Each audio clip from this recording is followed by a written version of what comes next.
I became really interested in Rongzom's work when a friend of mine, a translator with long-term experience, came up to me and he knew something of my background and he said, I have a text that you should read, and it's by a guy named Rongzom Pandita. Have you ever heard of him? And being someone who wasn't very steeped in Tibetan history. I had never heard of Rongzom, but I picked up his text and I started reading it carefully. And there's two reasons why I chose to translate it. I think two reasons, broadly speaking.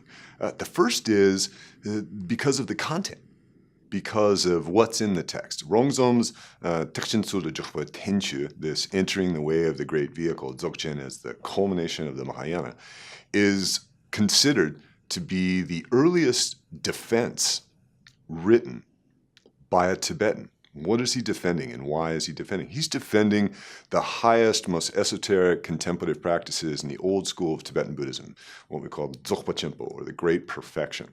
Why is he defending the Great Perfection? Because of the time in which he lived. In the 11th century, there was a cultural rebirth, a period that began in the 11th century and lasted a couple hundred years, in which huge amount of literature came from India and was translated into Tibetan, and this provided the foundations for the new schools of Tibetan Buddhism that people are so familiar with, the Kagyu, the Sakya, and the Gelugpa, and the Jonang, and others.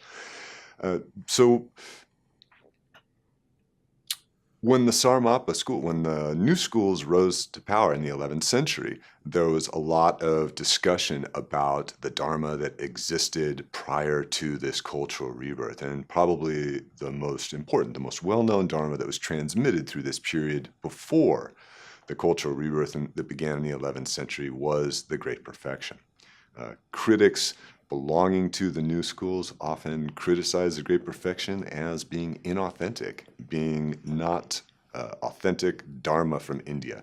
So Rongzom Pandita's defense of the Great Perfection is one of the most important aspects of the text, and the other is, besides the form, is just the content. Rongzom was considered one of the earliest Tibetan proponents of indigenous composition, which means that there was a period of time in which he lived when it was considered only the purview of Indians to write Buddhist scriptures. Rongzom, thankfully, did not take that position and bequeathed us a great variety of texts. This man wrote on everything from animal husbandry to dairy farming to architecture to funerary rites to translating the first Sanskrit grammar to writing the first Sanskrit grammar commentary in Tibetan to writing the earliest defense of the Great Perfection. So it's just an astonishing scholar, a polymath, and a genius. And I hope that those who pick up this book and read it, I hope some benefit derives from it. I certainly did my best to provide a text that people would enjoy.